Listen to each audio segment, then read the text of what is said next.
Okay, I think we're going to get started. Thank you everyone for joining us tonight. We're really proud to present our Top Broker Insights. This is a new series for NYRAC Plus. It's tailored towards our NYRAC Plus audience, but it's really for everyone. We're excited today to have an amazing panel of seasoned brokers. We have Robert Dankner from Prime Manhattan Residential. We have Mara Flashblum from Sotheby's International. We have Kirk Rundhaug and Brian Lewis, who are both from Compass. And as always, a wonderful moderator, our gold sponsor, Andrew Luftig from Chaves, Perlowitz, Luftig.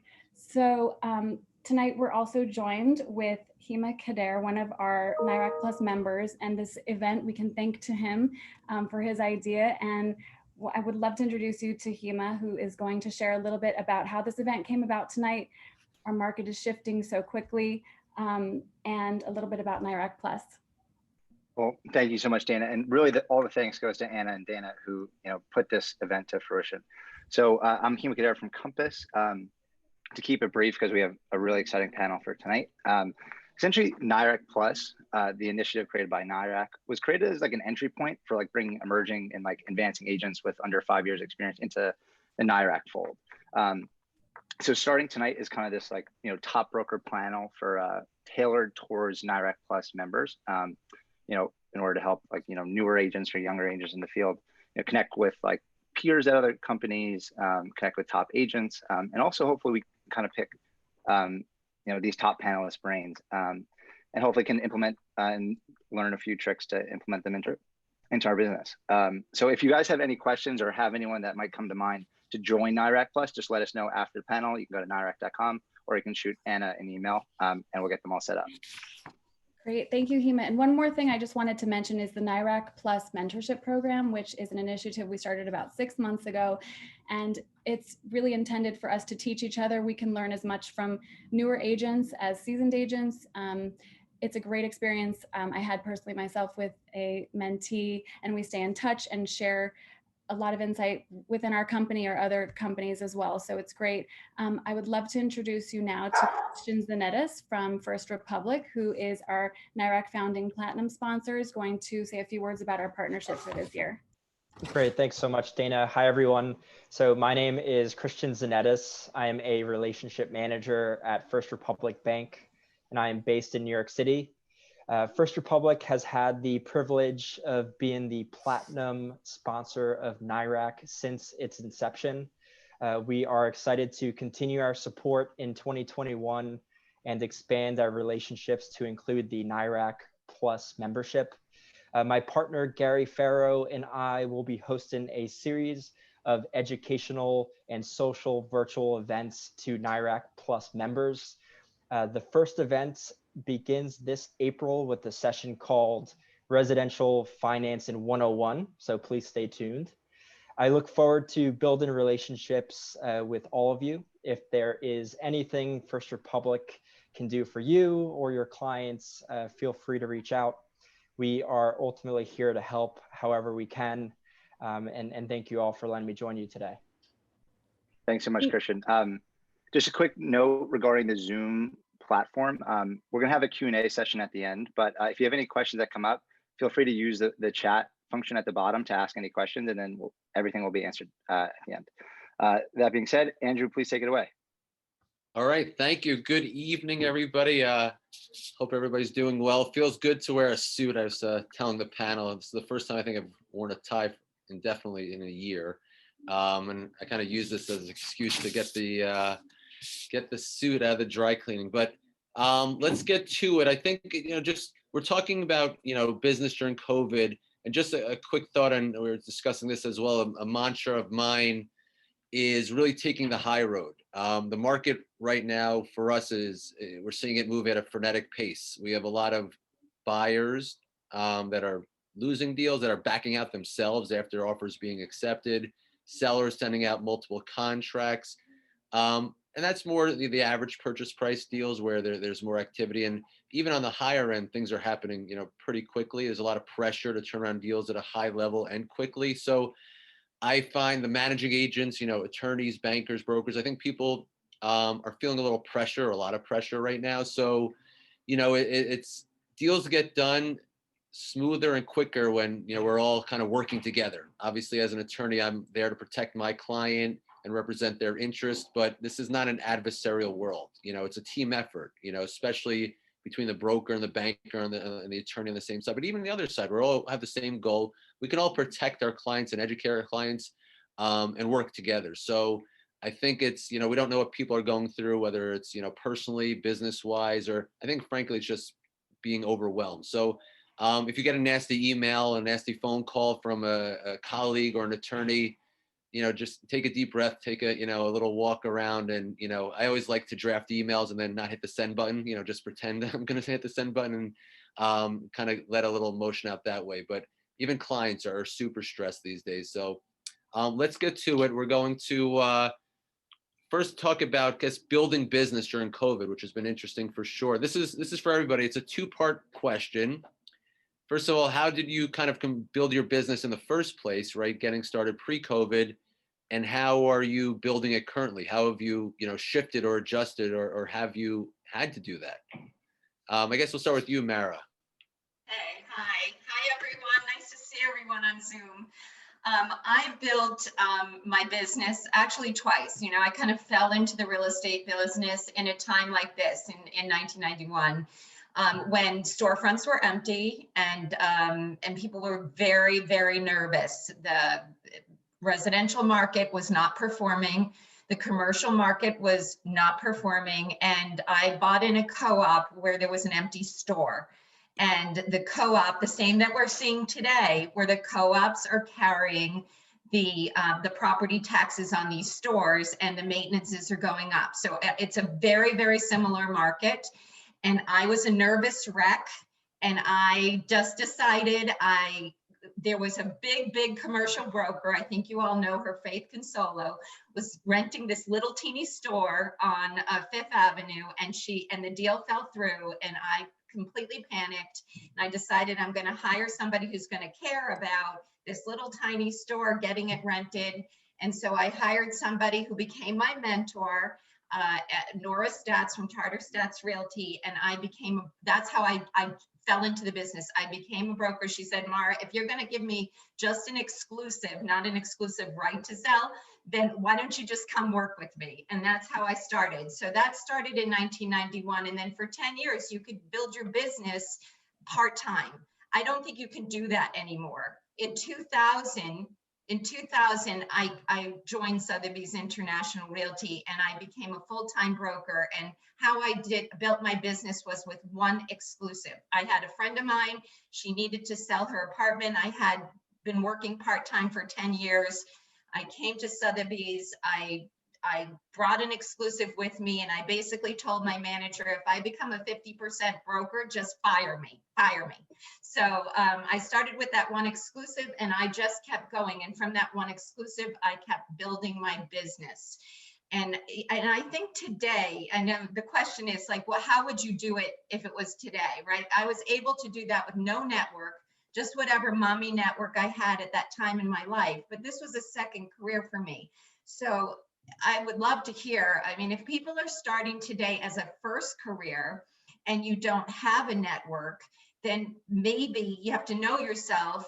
Maybe you want to be somebody's assistant. Maybe you want to work on a team so that you're fed a little bit of showings and watch a broker in action, and then learn from that broker, and then from there decide whether you want to join a team or you want to become an independent broker. For me, I wouldn't change my business plan, because I think ultimately we build our own business, and I'm an independent broker, even though now I'm on a big team.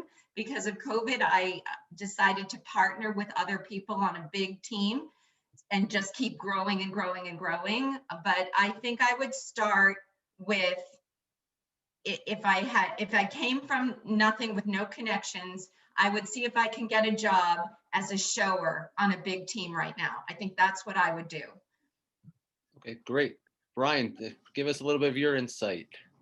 Hey, everybody. I love hearing those stories. That was great, Mara.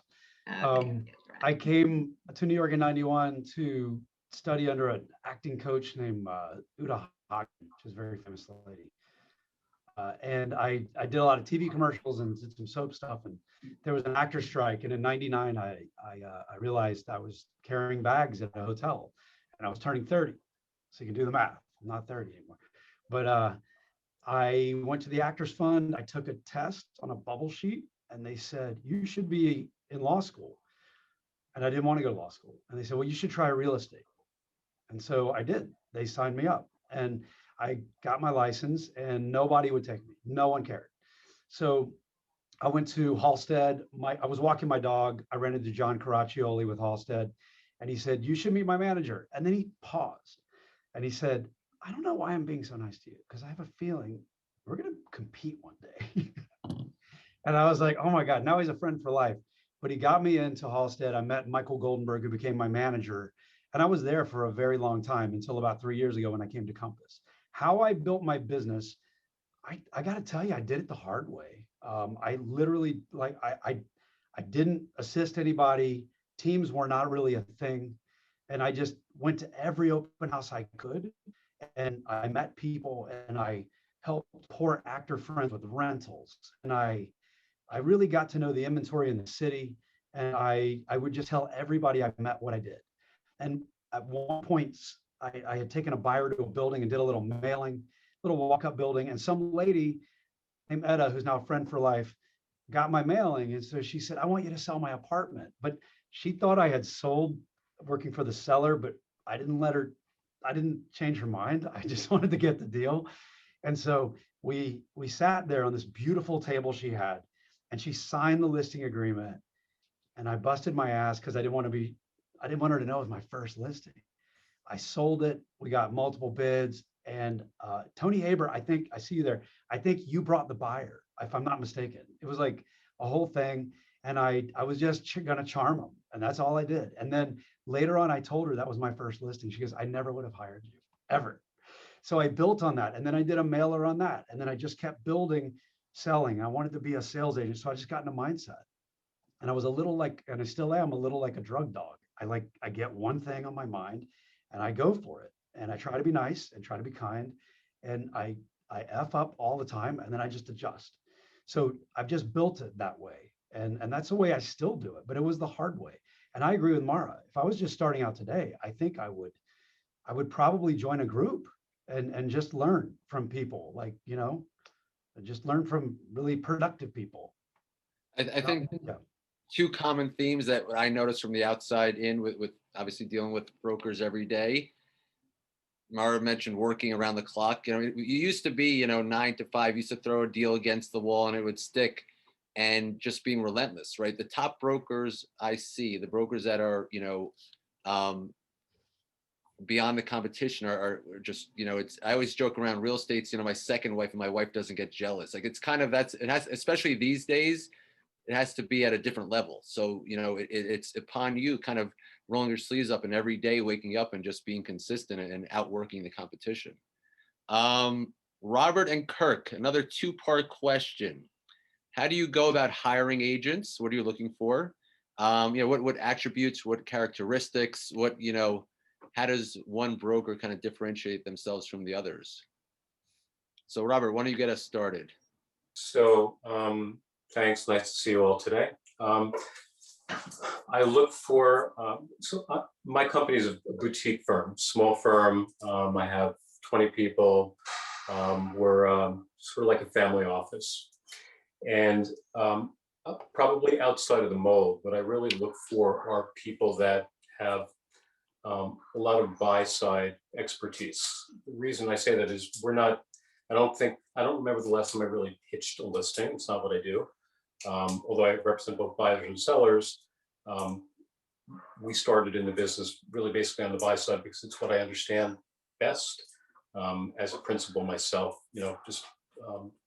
so I look for people that think outside of the box and understand buyer's mentality. The reason for that is if you can learn how to think like a buyer thinks, where there's value. I don't want to be sold something. I want to be given facts. I want to understand data.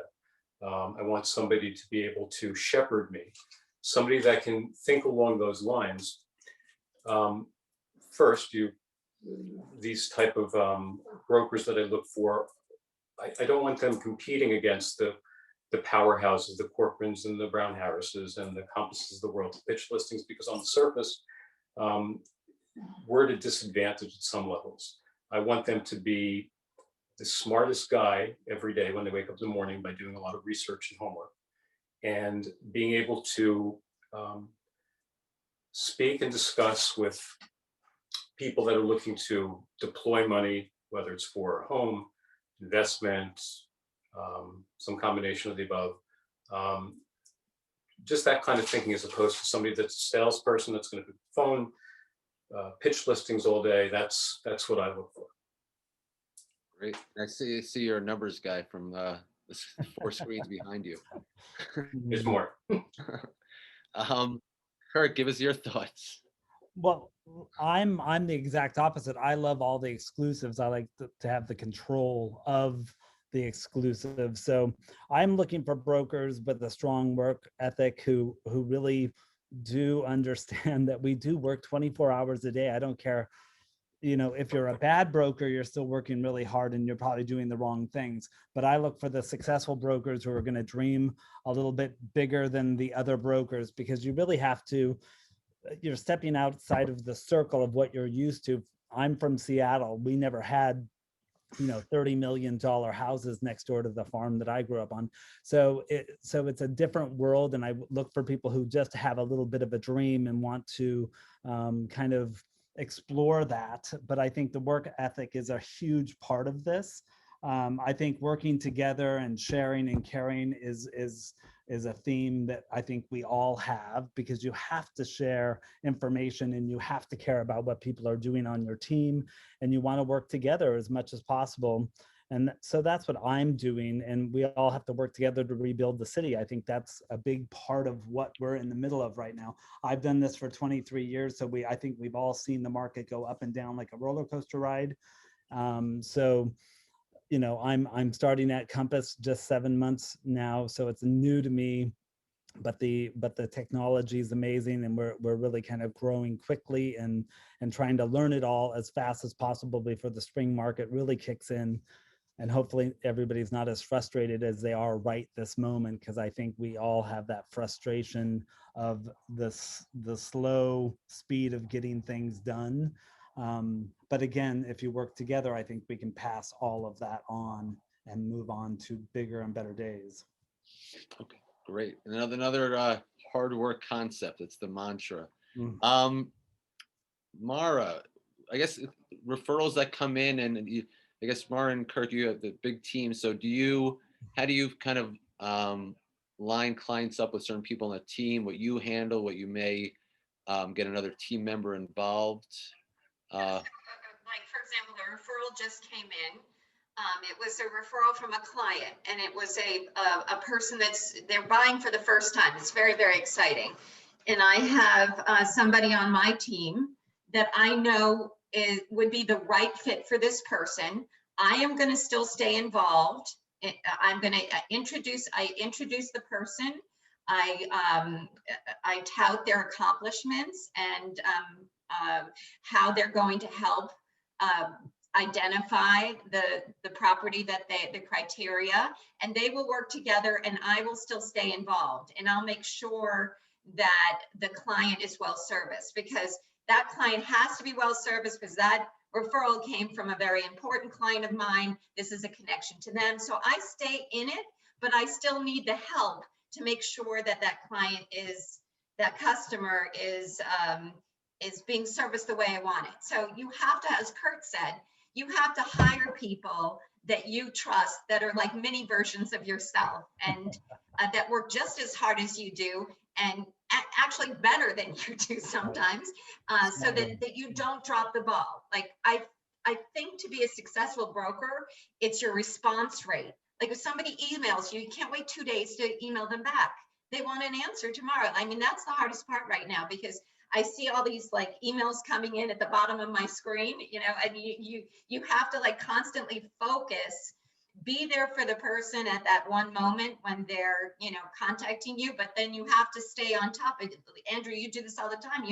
You have, it's like having 30 babies at one time. You have to make sure that everyone feels very, very special. So I think to handle a referral, that's your gold. A referral is gold, and you want to make sure that they're well taken care of, because they are your next referral, whether it's coming from another, you know, agent from another marketplace.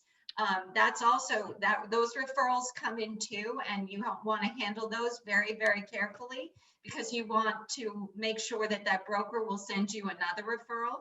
So it's identifying the right personality and introducing them right away at the beginning of the conversation. Like, you can't work the client and then all of a sudden, you know, somebody else on your team shows up and takes over. I think you have to present it as a team effort, that there's more than one person that's going to be taking care of your needs, your real estate needs, and then you become their trusted advisor. I think transparency is critical, right? I actually struggled that as I built my business.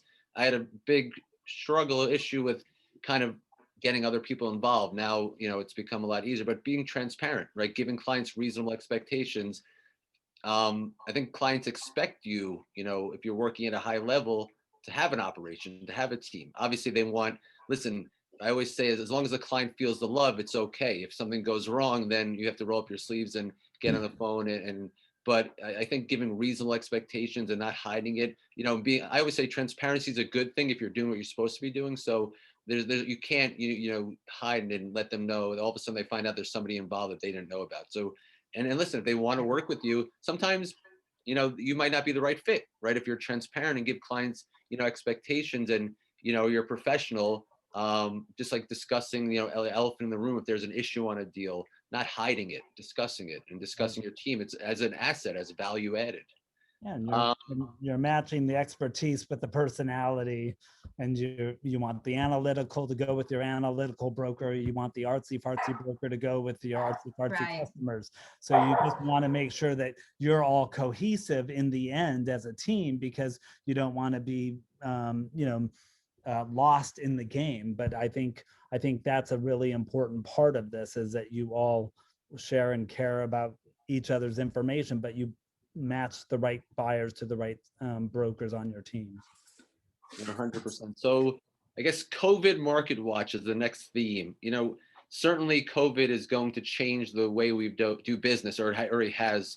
I mean, not just temporarily, you know, for the foreseeable future. I guess it's for everybody. Anybody really see any lasting effects on our industry going forward because of COVID? If I may hop in, Andrew, yeah. I think some of it's actually good. Yeah, I really do. I think things like this are incredible. Remember, we used to have to go, and you have to go in the wine and cheese, and you have to get a sitter for the kids, and you liked it because you want to be part of your community. But there were a lot of NYRAC things that Leonard and the founding members were doing that I couldn't partake in all the time, and I wanted to. So I love this kind of thing. We can all just hop on, and I definitely want to see my fellow brokers and be in the room with you guys. But I got to tell you, some of it's really efficient. And I love not always going to the closings. No, I mean, I like to show up to be paid, but I think there's something very efficient about the way things can work, and it will get better. I like that things are digitized more, but I just, I got to tell you what I miss. And I sometimes complain about it when we're having normal life, is the open houses, because I really do enjoy meeting people. And I feed myself with that. And I can't tell you the number of listings I get where someone says, I met you 5 years ago at an open house, and I didn't buy it, and I didn't buy from you. But I said, when I'm going to sell, that guy's going to do it. And I love that. And so I'm missing a lot of that. Like, but I kind of like we're getting open houses by appointment. And I feel it's the same thing. I like it better by appointment. I feel that you can actually think about it. You can actually spend more time with someone, and they see that the other people are coming right in. I mean, I just had a listing, it was multiple offers on it. And we just, every 15 minutes, we had another group come in, and they waited in the hallway and they went in. And I felt that you could make a better personal connection that way. We didn't talk about virtual marketing, which you do so well. You know, so many other people do so well. Somebody on my team sold a listing on Instagram. I mean, it didn't even come on the market. He just posted something done. We're gonna get. But that's the kind of thing that never happened before. You know, we were circling stuff in the New York Times. You know, think about it. That's what we were doing. We were circling. We were like now Well, I'd have to use a magnifying glass to do it. Mara, you have a lot of kids on this that are not, you know, remember the times you used to do a 3x5 card and your mailing went out to the other brokers of listings? That's how old I am. But I think that the big part about COVID is I feel like Brian's right. It's very efficient. And I think that if people are willing to sign the COVID forms and send them to you in advance, they're serious about looking at the apartments. And I think that has helped us because we have a lot of people who waste our time. Yeah, no, for sure. We can close more deals in a week, right? Because a lot of our sellers don't want to come to the closing.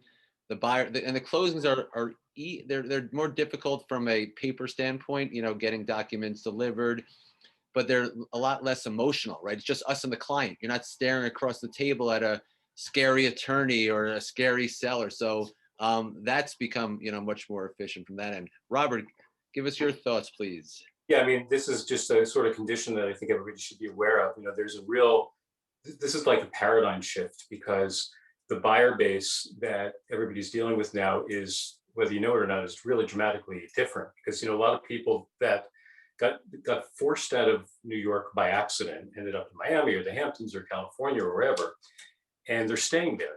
And a lot of people have been thinking, you know, I don't really need to be in New York anymore.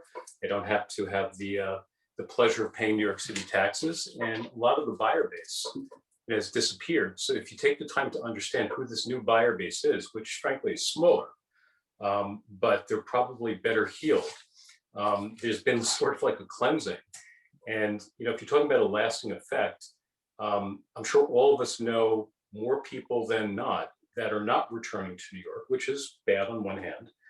But most of the people that are looking and buying now, it's amazing. It's not foreign investors, it's people that are planting their seeds. They're going to be here, they're trading up. It's New Yorkers. It's a very stable type of support, supporting the market.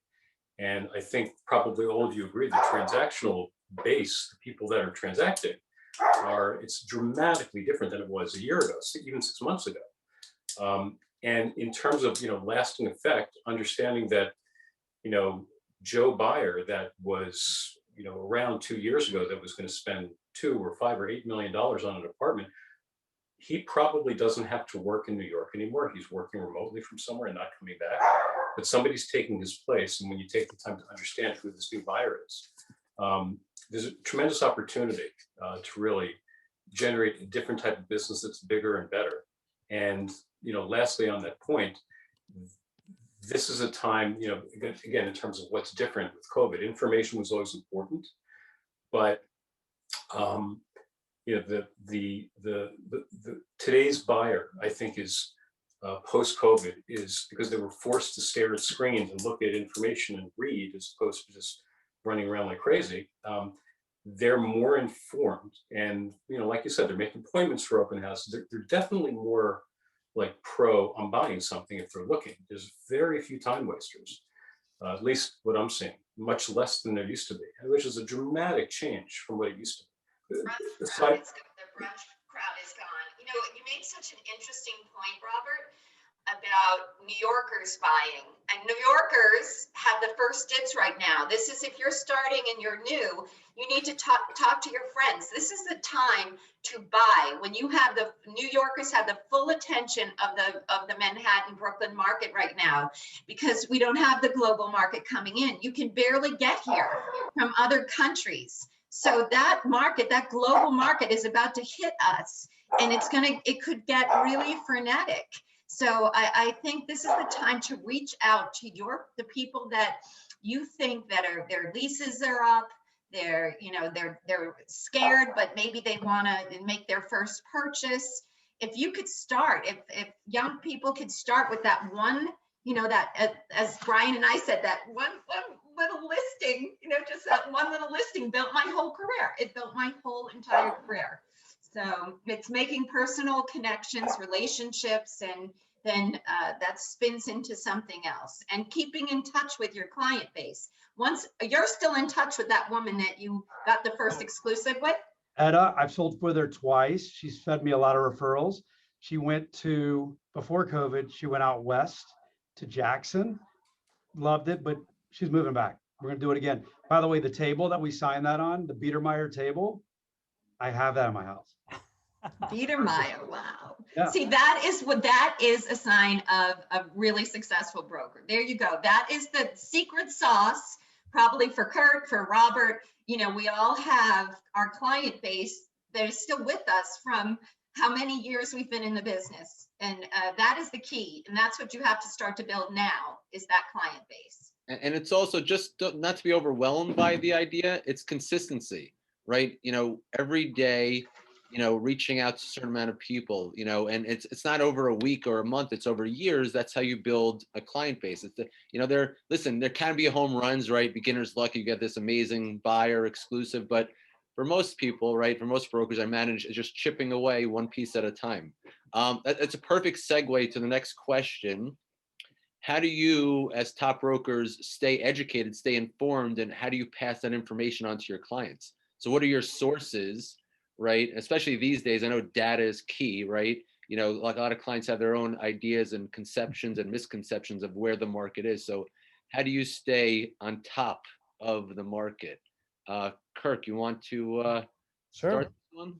Well, what I always tell my buyers is, you know, the news that you listen to at 6 o'clock this morning is wrong, because the market, we are living it right now. And they'll come back and they'll say, I want 25% off. Well, I'm like, that, I don't know when you heard about that, but that was yesterday's news. Now you're in a bidding war with the apartments that you really want. So we live the market every single day. So I think if they're not listening to you, I think you have to give them as much data as possible. I think the information that we can give them will help them value what the market is like in the neighborhood that they're working in. But I really think that the news has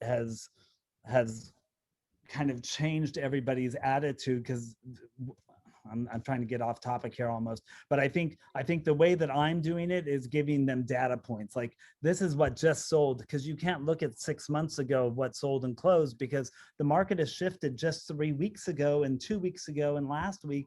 It's changed dramatically, and they thought it was going to be an easy time to find the right apartment.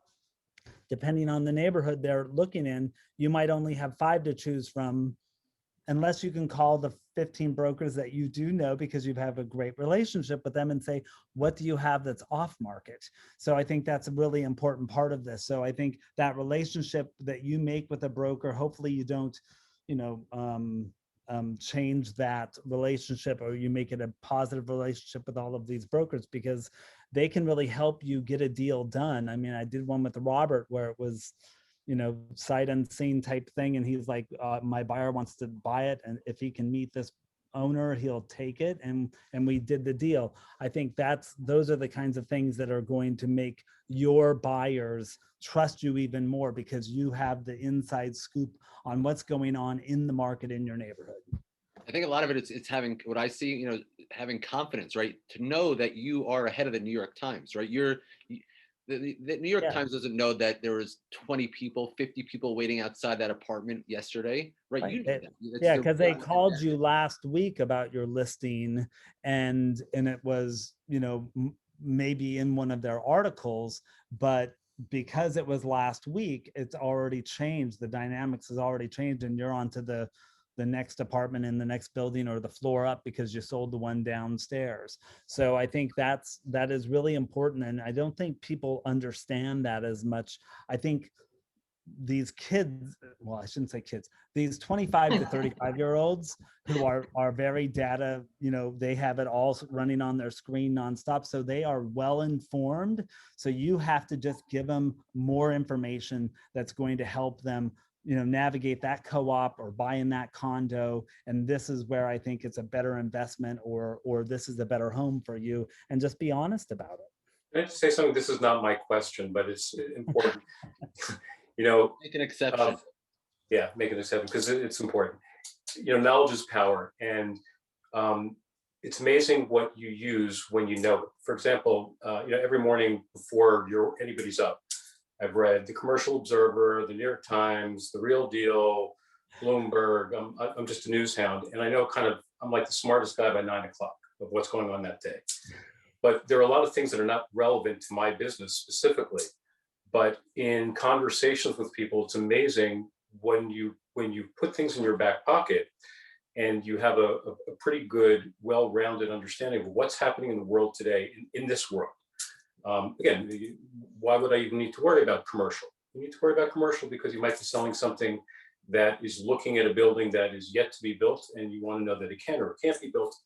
So my quick tidbit is don't only concentrate on things that are necessarily specifically relevant, like you know, what deals, you know, understanding inventory, et cetera, is cornerstone.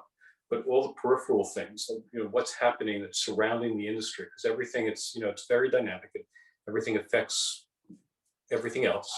Know the relationships, and you know, that's information that will serve you well. And you never know when you need it, but if you read it, it's there when you need it.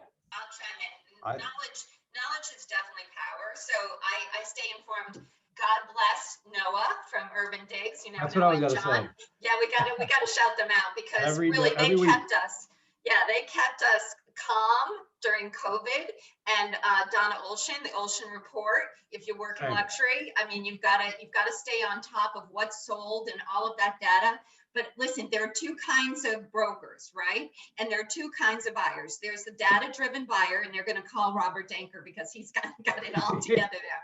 But there's the data-driven buyer, the investment buyer, the cap rate, all that. You know, if you want, if as a young broker, if that's where you went to school, and that's who you are as a person, then you should build your career around that. I mean, Brian and I were both actors. So actors are different. Like, you know, if I want something, I will just pay whatever I need to secure it. If I want that dress and it's not on sale, I'm going to do it. So, you know, so much about making a deal is like sometimes the seller just won't, you know, sell it to you at the price that the data tells you.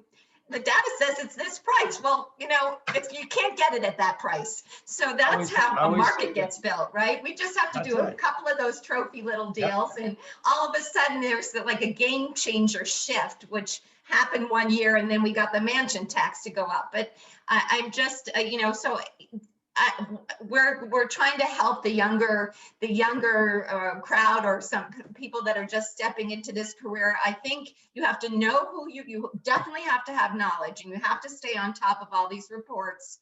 But you also have to stay on top of the inventory and see where it is, you know, see what's going on in the world, but then know what kind of broker you want to be and how to use that data to how somebody step in here and help me. How do you use the data to help secure a deal and make them feel good about the price that they're paying for the property? I mean, they have to feel good about it. So somebody else can chime in about that. I have a couple of clients that, am I talking? Sorry, am I on? Yep. Okay, good. Who, you know, Harvard Business School, Kellogg Business School, they know it all, and that's awesome. But I always say we are rubber hits the road capitalism. That's what we are. We may not be the trained physicians, but we are the paramedics. We're on the street every day, and we will know the trends before, to you guys' point, before they're writing about it. We're making it happen now. This is it. I had a buyer the other day who I put on something for a preview, West 87th Street, 2 hours of previews, 12 showings only. We're not even on the market, coming soon. 7 offers in 2 hours above ask. And one of the buyers really wanted it. And he got very upset by it. He said, well, the data doesn't support this. And I said, you can either be right or you can have a set of keys. Being right won't get you keys all the time. So, and he was very smart, and he had gone to the right grad schools and all of that. I wasn't saying I was smarter, but this is real capitalism. Now, the New York Times will write about that when it closes, but that's going to be like, what, 90 days? Right. This is now. We look in the windshield. We don't look in the rearview mirror right now. And it's different. That's all. So that's another good segue. That's the $1 million question. What do you think? I mean, I'm seeing a frenetic pace right now, not across. And listen, you can't generalize, right? Each market specific, each area of town, each price point is specific. But do you think this pace keeps up for the foreseeable future? What's the forecast for the next month? As you know, some people are saying that with the warm weather, activity will build even higher. I'm a little bit, concerned that, once the warm weather hits, people will be more social and maybe not obsessed with real estate. I think during the cold storm right now, you don't have so many options, right? You're not socializing. You don't have so many distractions. You're obsessing about real estate. So where do you see the next, few months, 6 months? Can I speak as a buyer? Sure. Because right now I'm in the buyer head. We're thinking of maybe getting a bigger place. So I'm looking at rates. We were just talking before this all started. They're creeping up. They're still amazing. Let's face it. Creeping up a little bit. I think right now we have an inventory shortage. And I think the friction that we're feeling, the busyness, is because the demand is equalizing to what's available. And I feel like in the spring, there's going to be more coming on, which could squash that a little bit. I don't know. Do you guys feel like we're going to get more coming on? Because I have a lot of stuff right now hitting in April, May that I wish was ready right now. It's going to feel be like a we're having a volatile moment, this February, Marchy moment that You know what it is? People are reading about the crazy pace all over the country, whether it's in the Hamptons or Florida or wherever. And one of the few places where the market's not overheating is New York. So that fear of missing out sort of situation, people are coming here and saying, maybe if I'm quiet before it starts to, rock and roll, I'm going to be in front of this. And that's actually some pretty good words to put in front of it. That's again, in terms of understanding how the dots are connected. People want what they can't have. And, why should I buy in New York? New York is a mess. It's disgusting. It's terrible. If you take the long view in New York, you look past the end of your nose, and before it becomes the Hamptons or Miami, these places where people are just throwing money at it, those are the people that are actually stepping out now and stepping up. And again, part of how long will it last? It's my take. I'm curious to hear what other people say. I think that we went from a transactional pace of nothing to really pretty fast. But the interesting thing is prices are still very depressed, which has helped fueling this transactional pace. And I think it's unlikely that prices will increase anytime soon, but they stop going down for sure. And a lot of those bottom feeders are gone for sure. So I think it's this helping feed, a lot of the buying fury, and buyers are definitely, they're feeling the love, they're feeling confident. And it's going to last as long as there's not some earth-shattering situation from, the government or somewhere else. I think this pace is not going to necessarily increase a lot or decrease a lot. I think we're going to have a good steady flow of demand until prices start to nudge their way up, which is, I think, going to be a while. Well, I think the other part of this, I come from a lot of new development on my side, and I've done a lot of resales as well. But new development, I think, is holding back a lot of information and a lot of stock that we have not seen yet. And I think they're holding out as long as they possibly can. Some banks are getting really anxious about, you got to start selling some of that product. So what we are seeing is, we haven't seen the meeting of the minds of on the resales. Maybe if you underprice a little bit, you're going to get that bidding war, or it's a one of a kind type thing. I think in the new development, we're probably going to see them try to hold out so that you're not asking for 15 or 20% off, but maybe you will get 7 to 10% off on that, and a few of the taxes paid for. So I think we haven't quite seen it. I think we have seen the bottom, but I think banks are getting a little anxious with the developers now saying, okay, we've held back long enough. Now we're going to ask for the money or for the interest payments, and they're going to make deals right now. That's why we're seeing Wall Street Journal talk about, bulk deals happening quietly. I think it's going to be a volatile, bumpy ride for the foreseeable future. And I think that what scares us the most really is we're in a tweener market where, you know, we're still in a buyer's market, but the sellers are going to start to think, as they see these bidding wars, that the leverage has shifted to their side. Right. But as you said, there's a lot of hidden inventory, and Robert will tell us exactly how much inventory is out there from his data points. But there's a lot of hidden, and there's a lot of stuff that is actually on the market that hasn't sold yet.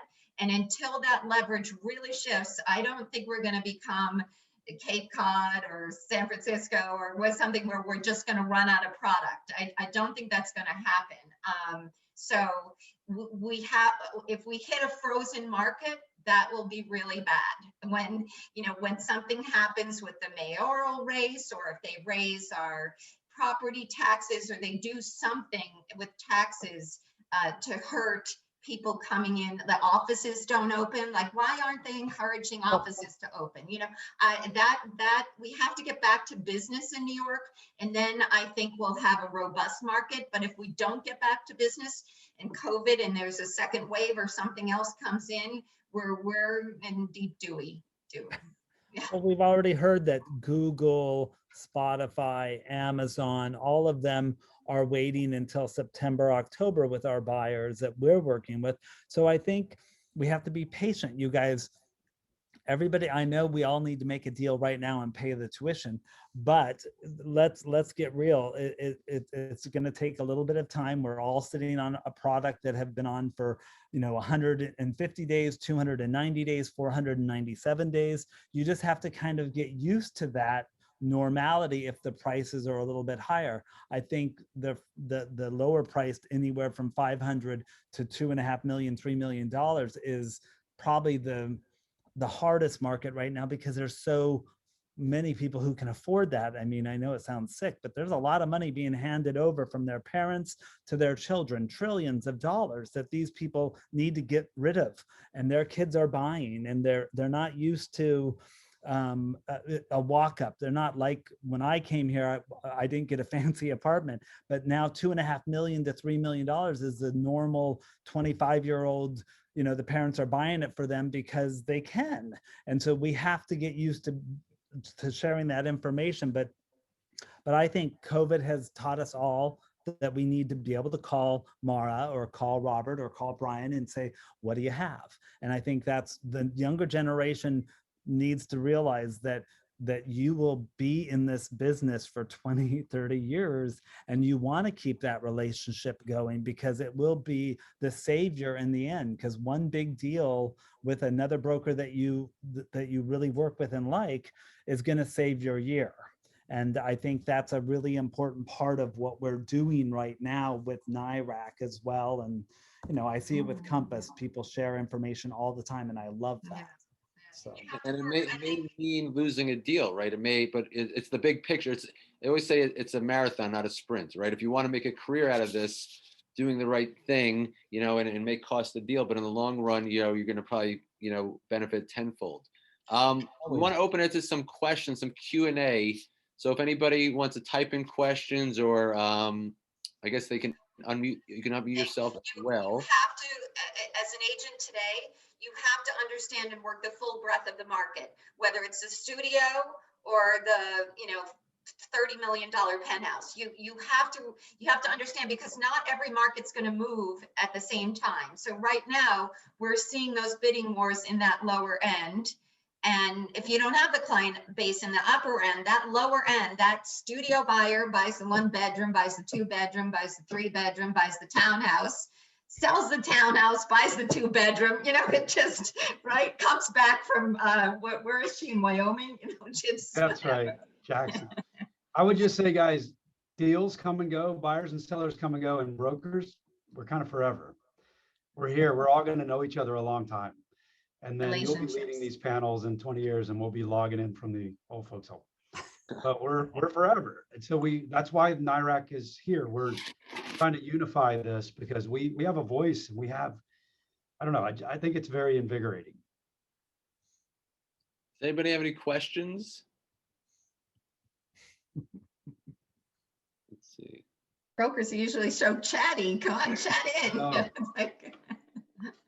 Well, I was going to say too, one of my interesting stories of real estate is I got to know my super really well. My super was in charge of selling all the sponsor units in my co-op, and I ended up selling 72 out of 99 apartments in my co-op with no board approval. So it was my first introduction to, I didn't have a board package to deal with.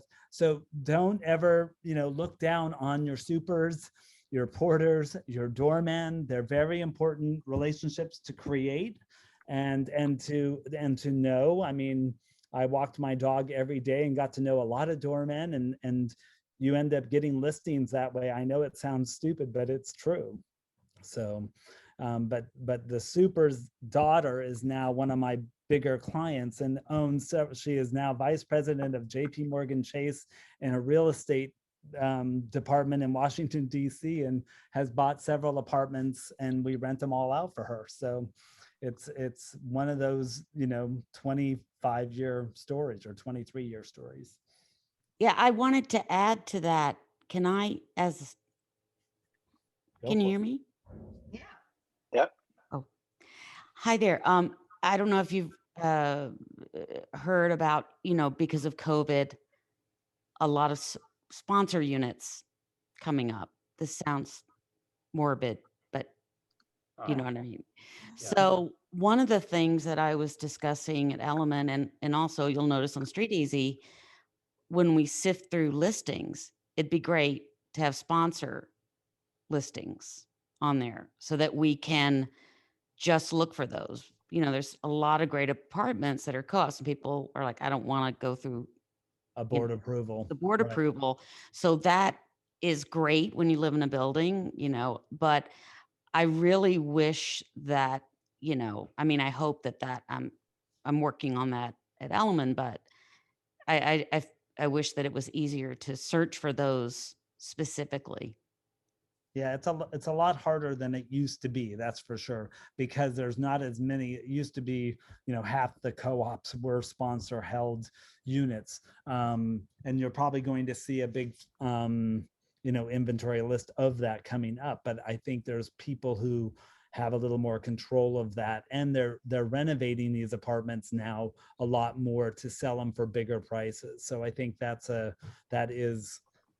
it's hard to keep abreast of that. Time Equities was a company that always had sponsor units. Right. And there's, Olshan's, used to have a whole bunch of sponsor units, but I think you would have to research the owners and follow them and see who is marketing their listings. Thank you. You're welcome. I think there was one more question in the chat about, how much more inventory is coming this spring. And 17 listings, it looks like, from Beth Gittleman. She's, holding back to wait until listing. I mean, what do you guys think about the percentage of properties that are going to come April, May?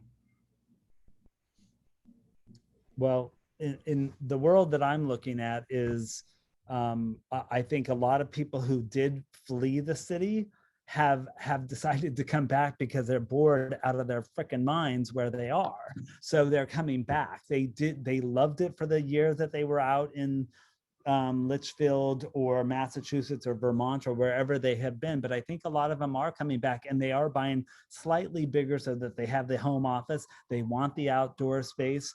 I think the inventory list is being held up really by developers. And I agree with that. If you're not in the developing world, you really, if you have time in your life, which I think a lot of people do, set up an appointment and try to go see some of these apartments, because once you think about it and see it, you will be able to sell it and visualize it and sell it. So I think they'll give you a little more information. Every developer that I've gone to in the past 3 weeks has had a little more information. And now I'm getting calls saying, hey, is your buyer looking really to buy 5 or 6 units? Maybe we will talk to you. There's a lot of phantom demand there. There's a lot of inventory. So I think it's hard to find, but I mean, it's not hard to find. You have to talk to those brokers that are on site too, that may or may not share the information with you. But you know, you can drag it out of them a little bit. Bulk sales were happening during COVID, right? That was, I don't know if they're still happening now, but. Not as many bulk sales are happened as you would think, because the banks were not collecting from the developers. So, you know, it was like the rent market, you know, they didn't have to pay their interest rate fees, so they weren't pushing. But I think now the banks are pushing, like, okay, it's been a year now, it's time that we have to, you can't sell one apartment a month and hope that you're going to get by. You better do a little more selling, and you're not going to make as much profit. That's all there is to it. And we'll see. I mean, I haven't been able to get the 25 to 30% off that I want on some of these deals, but I'm trying. So it's one of those things where you have to keep trying and make offers on these new developments, and hopefully somebody will crack. So I think we also missed a question from Sean a little bit earlier. Why do we have these off-market listings? Think of all the young brokers who might have the right customer and don't know that a top broker has just the right apartment for his or her customer. I don't know which of you guys would like to take that. Well, it's what the seller wants. Some of these sellers are saying, I just got an email from a broker friend of mine saying he doesn't want it in RLS, he doesn't want it here. Do you have, I mean, that's, you really have to work your broker relationships. Or I see these emails around Sotheby's all the time. Looking for X, you know, right. Do you have anything coming soon? I mean, you have to send those along in your companies, and then send it to friends that you have in other companies, so that they can send it around, or look on people's Instagrams. You know, Right. Well, luckily at Compass, we do have, you know, coming soon listings, and I think that has helped with, and listen, we call all of our friends in all the firms because we need all the help we can get. This is not a time to be quiet about a listing, even though you think it's really hot, because you do want the best price you possibly can get if you're the listing broker. But I think we all want the end solution, or the end to be at the table closing, or virtually closing, which is what I like about the world that we're in, virtually closing, and we all want to get there. But I think sharing that information with everybody as much as possible. I've had a lot of people come up to me because they know that I've done a lot of new development and ask a lot of questions. So, you know, I've decided to start this catching up with Kirk, you know, and just trying to get that out there so that they will be able to see the information that I know, and that will help out with brokers. So, you know, it's just sharing as much information as I can, even though it may not be my listing. that's great. Isn't there a NYRAC, correct me if I'm wrong, guys, isn't there an aspect to NYRAC where we can share whisper listings with each other? Because I've highlighted a few and gotten some response. Right. So Sean, to answer your question, you might, if you have a need, comb that, like look through that. And it's because from my personal situation, this particular seller that had me do that, he just didn't want to clock days on the market, or he has some fantasy price in his head. So he just putting it out there that he would be interested in that, but he didn't want it to be widely out there. So I put it in the NYRAC world. I'm wondering, Clarify, called the NYRAC Vault. The vault. Yeah, and that it's not necessarily for off-market listings, but it's if you have a listing, let's say the seller's asking 4 million, but will take 2 million, but doesn't want to lower their price. That's an extreme example. That's a place to post that to show seller motivation. Wow. I think I posted something that was off-market, Kathy, but what I did say is, owner told me I could quietly tell people he would be interested if somebody could bring him X. Right. So for my seller, it served both purposes. And I just wanted to say thank you to all of you. You did such a fabulous job. I really learned a lot. Thank you. Thank you. I think we're ready for some closing remarks. Yeah. Well, if there's no more questions, thank you guys very much for joining. This is like the first of a NYRAC Plus series talk. I think we had over like 65 people at one point, which is really, really awesome for this first talk on a Wednesday at 5 o'clock when everyone's so busy. So Mara, Kirk, Brian, Robert, thank you guys so much for all your time today. Thank you, Andrew, for co-hosting today and giving us your knowledge on the attorney side. Dana and Anna, thank you guys so much for coordinating the talk, and looking forward to future talks in the future. Yes, and I just want to add one thing about Andrew Luftig, because he is our NYRAC Gold sponsor, and I have been so fortunate to get to know Andrew through NYRAC, not only working with him on deals through the pandemic, but also just this year, already working on a few deals together. He's an amazing resource as a NYRAC member. If you haven't met Andrew, please reach out to him, lean on him. He will give you information. He will turn your deals around. He's on your side to move deals quickly, and I can't speak highly enough for you. And I second that. Why don't you tell them the good news, Dana? Thank you. We just got a deal with the contract. Great while we're other attorneys contracts. Thank you, Andrew. Thank you, everyone. Thank you, everybody. Thank you. Bye, everybody. Thank you. Thank you. Guys. Bye. Everyone. See some deals.